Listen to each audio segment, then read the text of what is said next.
Shrimad home remedies में आपका स्वागत है। और हम आपको बताएंगे अंबेडकर जी के कुछ बातें जो लोगों से अक्सर छिपाई जाती है। बाबा साहब भीमराव अंबेडकर आजकल उनको लेकर कई तरह की भ्रांतियां पैदा करने की कोशिश की जा रही है। खास तौर पर वामपंथी बीते कई साल से अंबेडकर की विचारधारा को कमज़ोर करने में जी जान से जुटे हुए हैं और काफ़ी हद तक उन्होंने इसमें कामयाबी भी पाई है। बाबा भीमराव अंबेडकर साहब की पसंद और नापसंद बिल्कुल शीशे की तरह साफ है और वो बहुत ही अस्पष्टवादी थे। उन्होंने कभी छिपाया नहीं कि किसी खास विचारधारा के लिए वो क्या सोचते हैं। लेकिन आज जो लोग खुद को अंबेडकर राइट यानी अंबेडकरवादी बताते हैं, वो इस बात का हमेशा ध्यान रखते हैं कि अंबेडकर की बातों का विश्लेषण करते हुए उस नज़रिए को गायब कर दिया जाए। सबसे खास बात है कि बाबा साहब भीमराव अंबेडकर वामपंथी विचारधारा को देश के खिलाफ मानते थे। वो सही अर्थों में एक राष्ट्रवादी थे। ये हैरानी की बात है कि बाबा साहब की इस विचारधारा का उन्हीं के कथित फॉलोअर आजकल मजाक उड़ा देते हैं।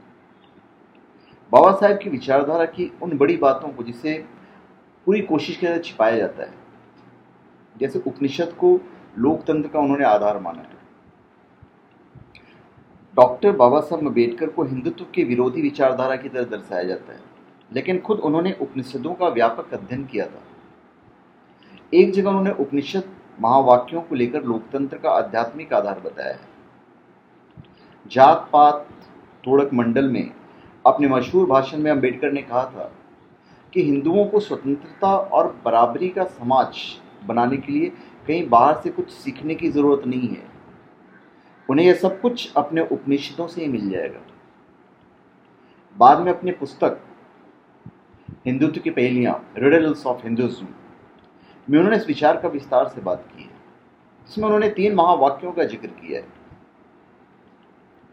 सर्वम खलविद ब्रह्मा, सर्वत्र ब्रह्मा ही है। अहम ब्रह्मास्मि, मैं ब्रह्मा हूं। और तत्वमसि, तुम वही हो। किताब में वो लिखते हैं कि हम सभी भगवान की संतान हैं। ये विचार लोकतंत्र के आधार को कमजोर बनाता है क्या?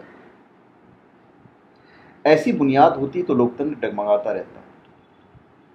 लेकिन अगर लोगों में यह भाव हो कि हम सब उसी परम पिता के अंश हैं और हम में उतना ही ईश्वर है जितना किसी भी दूसरे प्रणाली में, तो समस्या खत्म हो जाती है। इसके बाद लोकतंत्र एक स्वाभाविक प्रक्रिया बन जाती है। सिंधु जल जो समझौता हुआ था उसके सख्त खिलाफ थे। सिंधु जल समझौता देखा जाए तो उस टाइम के जो लीडर्स थे उनकी कमजोर कूटनीति का एक बहुत बड़ा मिसाल है। डॉक्टर अंबेडकर साहब ने खुलकर इसका विरोध किया था। उन्होंने कहा था कि सिंधु के जल पर पहला अधिकार भारत के किसानों का होना चाहिए। ब्रिटिश इकोनॉमिस्ट हेनरी विंसेंट हैम्सन ने अपनी किताब द ग्रेट डिवाइड में लिखा है कि अंबेडकर ने इस समझौते के लिए साफ इनकार कर दिया था। वो किताब प्रकाशित हुई थी 1969 में। इसके बाद लॉर्ड माउंटबेटन को पाकिस्तान की तरफ से बीच बचाव के लिए आना पड़ा। माउंटबेटन ने नेहरू साहब से बात किया, उन्हें इस भेदभावपूर्ण जल संधि के लिए राजी कर लिया था। इसी समझौते के कारण आज कश्मीर से लेकर पंजाब और गुजरात तक के बड़े इलाके में पानी की समस्या है। डॉक्टर बाबा साहब अम्बेडकर ने इस समस्या को पहले से ही भांप लिया था, लेकिन आज जब भी इस संधि की बात होती है तो अम्बेडकर साहब की राय को छिपा लिया जाता है। अभी एक चीज़ हम आपको और बता देते हैं जो मुझे बताना चाहिए कि हम राष्ट्रवादी पत्रिका को बढ़ाने की कोशिश में नहीं कर रहे हैं, ऐसी बात नहीं है। हम बेसिकली वो बातें कर रहे हैं जो हकीकत है। जैसे हिंदू सिविल कोड, डॉक्टर बाबा साहब अम्बेडकर हिंदू सिविल कोड चाहते थे। कथित प्रगतिशील और धर्मनिरपेक्ष बुद्धिजीवी आज समान नागरिक कानून के सबसे बड़े विरोधी हैं, लेकिन वो नहीं चाहते कि किसी को पता चले कि अम्बेडकर शुरू से ही एक देश एक कानून के सबसे बड़े हिमायती थे। उन्होंने तो इससे भी आगे बढ़कर हिंदू सिविल कोड लाने की वकालत की थी। इसे उन्होंने समान नागरिक कानून की दिशा में पहला चरण माना था। इस हिंदू नागरिक संहिता को उन्होंने सामाजिक लोकतंत्र और लैंगिक समानता का आधार माना था। 11 जनवरी 1950 को अपने भाषण में बाबा साहब अम्बेडकर ने कहा था कि हिंदू नागरिक बिल एक प्रगतिशील व्यवस्था है। ये एक प्रयास है जिससे भारत के संविधान के तहत सभी नागरिकों को एक नागरिक कानून के दायरे में लाया जा सके। यह बिल पूरी तरह से हिंदू धार्मिक पुस्तकों के आधार पर तैयार किया गया। डॉक्टर साहब इस बिल के जरिए हिंदू समाज की कुरीतियों को दूर करके उसे उपनिषदों और दूसरे धर्म ग्रंथों से कई बातों के आधार पर संचालित करना चाहते थे। पर आज उनकी विचारधारा को गलत तरीके से पेश करके जैसा भी ये कर दिया गया है। एक चीज हमारा आपको बताते हैं कि बाबा साहब ईसाई मिशनरियों के सख्त खिलाफ थे। बाबा साहब ईसाई मिशनरियों के दलित प्रेम को भी शक की नजर से देखते थे। प्रोफेसर लक्ष्मी नरासू की किताब द एसेंशियल्स ऑफ बुद्धिज्म में उन्होंने लिखा है कि सामाजिक सुधार को ईसाई मिशनरीज का समर्थन सिर्फ इसलिए है क्योंकि वो अपने धर्म को फैलाना चाहते हैं। मिशनरीज की रुचि दलित के भलाई से ज्यादा अपने मकसद में है। बाबा साहब अम्बेडकर के कामों के संकलन के वॉल्यूम 17 में दलितों के एक बड़े नेता बाबू जगजीवन राम की अम्बेडकर के नाम एक चिट्ठी है। 9 मार्च 1937 को चिट्ठी में बाबू जगजीवन राम जी ने लिखा है, जगजीवन राम जी कि प्रिय डॉक्टर साहब, इलाहाबाद के बलदेव प्रसाद जायसवाल से सफर करिएगा। बिहार में कोई भी उनके साथ नहीं है। उनका दफ्तर एक कैथोलिक चर्च में है और उनका हर कदम मिशनरीज को फायदे पहुंचाने की नीयत से होता है। तो इस पत्र व्यवहार से साफ है कि दोनों बड़े दलित नेता ईसाई मिशनरीज की गतिविधियों को लेकर आशंकित थे और मानते थे कि उनकी रुचि धर्मांतरण में ज़्यादा है और सामाजिक बदलाव में कम है। ये आशंका सही भी साबित हुई क्योंकि आगे चलकर ईसाइयों में भी वही जाति प्रथा बनी रही और एक नया वर्ग दलित ईसाई बन गया। अंबेडकर साहब भारतीय पुजारी सेवा लाना चाहते थे।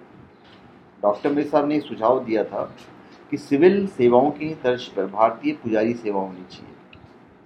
हिंदू धर्म से जुड़े पूजा और कर्मकांड कराने वालों का इसके जरिए चुनाव होना चाहिए और सर्विस के लिए जाति का कोई बंधन जरूरी नहीं होगा। उनका मानना था कि हर हिंदू का अधिकार होना चाहिए कि वो पुरोहित का काम कर सके। देखा जाए तो ये बहुत अच्छा सुझाव था।